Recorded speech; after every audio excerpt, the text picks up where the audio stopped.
Dante, kumusta na ang sitwasyon dyan at nagtagumpay ba ang mga grupo na nagnanais makalapit sa embahada? Magandang tanghali, Ella. Sa ngayon ay nagpapatuloy itong kanilang programa. Binigyan naman sila ng pagkakataon ng Philippine National Police.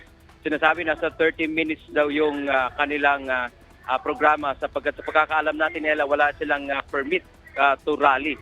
Pero yun nga, sa kabila ng kanilang pagpumilit na makalapit sana sa US Embassy, dito lamang, Ella, sa kinaroroonan namin sa Calao Street, ay nakaharang na ang mga tauhan ng Philippine National Police.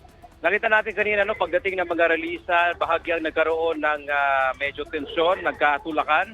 Pero nakiusap ang mga tauhan ng Philippine National Police na huwag silang sasaktan sapagkat ang kanila namang ipinatutupad ay maximum tolerance. Sa awa ng Diyos naman ay walang nasaktan at saglit lang kasi yung naging tensyon kanina.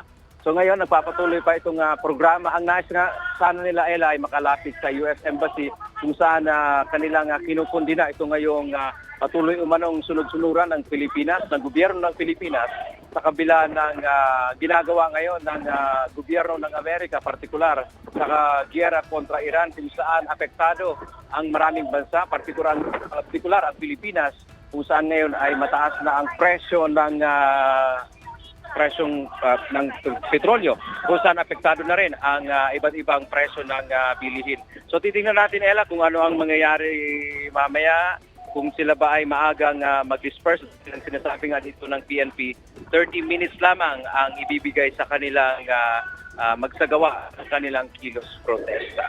Yan man ang ating update mula dito sa Maynila. Balik sa iyo, Ella.